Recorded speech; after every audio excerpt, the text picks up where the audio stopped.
بسم اللہ الرحمن الرحیم الصلاۃ والسلام علیک یا سیدی یا رسول اللہ وعلی آلک و اصحابک یا نور اللہ۔ درود شریف کی فضیلت و برکات کا ایک مشاہدہ سماعت فرمائیے۔ کہتے ہیں کہ لاکھوں کا قرض ادا ہو گیا درود ابراہیمی پڑھنے کی برکت سے۔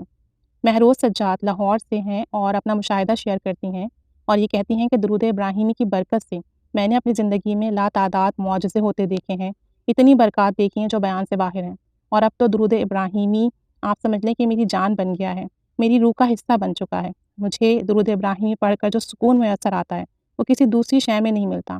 کہتی ہیں کہ میں جب بھی درود شریف پڑھتی ہوں، درود ابراہیمی پڑھتی ہوں، تو مجھے ایسا لگتا ہے جیسے کہیں سے نور کی کوئی روشنی آ رہی ہے، ٹھنڈی ہوا کے جھونکے محسوس ہوتے ہیں۔ الحمدللہ یہ بات واقعی سچ ہے۔ جب آپ آنکھیں بند کر کے تصور مدینہ کر کے درود شریف پڑھتے ہیں نا، تو بعض اوقات ایسی روشنی سامنے آ جاتی ہے کہ آپ کو اس روشنی میں، اس نور میں نا بہت ساری چیزیں واضح طور پہ دکھنے لگتی ہیں، اور جب آنکھیں کھولتے ہیں تو ہم اپنی ہی جگہ پر اپنے گھر میں موجود ہوتے ہیں، اور جب ہم آنکھیں بند کرتے ہیں تو وہ نور کی روشنی، وہ ٹھنڈی ہوا، وہ ٹھنڈک ہمیں بخوبی محسوس ہوتی ہے، جیسے کہ ہم اس دنیا میں نہیں، ہم کسی اور دنیا میں۔ تو ان کا بھی یہ ایکسپیرینس ہے۔ کہتی ہیں کہ میں خود کو مواجہ شریف پر موجود پاتی ہوں اور محسوس ہوتا ہے کہ نبی کریم صلی اللہ علیہ وآلہ وسلم مجھ سے گفتگو فرما رہے ہیں اور میرے سوالوں کے جواب عطا کر رہے ہیں۔ یہ ایک بہت ہی بڑی روحانی کیفیت ہوتی ہے کہ ہم اپنے گھر میں رہتے ہوئے، اپنے ماحول میں رہتے ہوئے ہم ایسا محسوس کرتے ہیں درود شریف پڑھتے وقت کہ ہم نبی کریم صلی اللہ علیہ وآلہ وسلم کی محفل میں ہیں اور آپ صلی اللہ علیہ وآلہ وسلم کے سامنے موجود ہیں۔ اور ایسا بارہا ہوتا ہے کہ ہم اپنے ماحول میں رہتے ہوئے درود شریف کی برکت سے روحانی طور پر نبی پاک صلی اللہ علیہ وآلہ وسلم کے سامنے موجود ہوتے ہیں، اور یہ کیفیت یہ سب درود شریف کی وجہ سے ممکن ہوتا ہے۔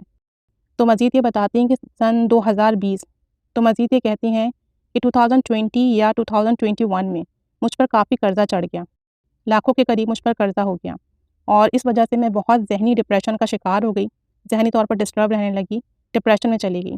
ایسی صورتحال میں نے روزانہ 4 سے 5 ہزار مرتبہ درود ابراہیمی پڑھنا شروع کر دیا۔ سبحان اللہ!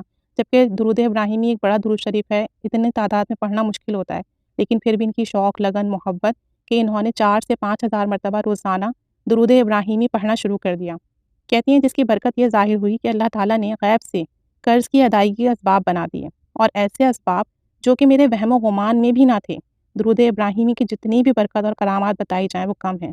اللہ تعالیٰ سے دعا ہے کہ اللہ تعالیٰ ہمیں درود شریف پڑھنے کی توفیق عطا فرمائے اور درود پاک کی برکت سے ہمارے تمام مسائل حل فرمائے۔ بے شک جب ہم کثرت سے، محبت سے درود شریف پڑھتے ہیں، ہمارے لیے اللہ تعالیٰ اسباب پیدا فرما دیتا ہے۔ اب چاہے وہ قرضے کا معاملہ ہو، بیماری کا معاملہ ہو، یا کسی قسم کا کاروباری مسئلہ ہو، رشتے کا معاملہ ہو، اللہ تعالیٰ غیب سے ایسے اسباب بناتا ہے کہ خود بخود راہیں کھلتی چلی جاتی ہیں۔ اور درود ابراہیمی تو ہے بھی بہت برکت والا، فضیلت والا درود شریف۔ تھوڑا طویل ہونے کی وجہ سے اکثر لوگ نہیں پڑھ پاتے ہیں، لیکن پھر بھی روٹین میں رکھ لیا کریں۔ جو بھی درود شریف کا صیغہ ہم پڑھتے ہیں ہم وہ پڑھتے رہیں، لیکن روٹین میں چند مرتبہ لازمی درود ابراہیمی پڑھ لیا کریں، اس نیت سے کہ یہ وہ درود شریف ہے جس کا پڑھنے کا حکم نبی کریم صلی اللہ علیہ وآلہ وسلم نے صحابہ کرام کو تعلیم فرمایا، اور صحابہ کرام اس درود پاک کو محبت سے پڑھتے تھے۔ تو اس نیت سے بھی آپ اس درود شریف کو پڑھیں گے تو آپ کو بہت ثواب ملے گا۔ اور دوسرا یہ کہ درود ابراہیمی تو جس نیت سے پڑھا جائے، جس مقصد کے لیے پڑھا جائے، جس معاملے کے لیے پڑھا جائے، اس میں برکت ہی برکت اور خیر ہی خیر ہوتی ہے۔ تو اللہ تعالیٰ نے ان پر کرم فرمایا، ان کا لاکھوں کا قرضہ ادا ہو گیا۔ اللہ تعالیٰ ہم پر بھی رحمت کی نگاہ فرمائے۔ اگر کسی کے ساتھ قرضے کا معاملہ ہے، بے روزگاری کا معاملہ ہے، پریشانی ہے، تنگی ہے، تو درود ابراہیمی کی کثرت کریں، انشاءاللہ تعالیٰ اس کی برکت سے بہت کرم ہوگا، بہت عنایتیں، نوازشیں، برکتیں ملیں گی۔ اللہ تعالیٰ ہمیں پڑھنے کی توفیق عطا فرمائے، ہمارا پڑھنا، دعوت دینا قبول فرمائے، ہم سے ہمیشہ راضی اور خوش رہے۔ آمین بجاہ النبی آمین، صلی اللہ علی محمد صلی اللہ علیہ وآلہ وسلم۔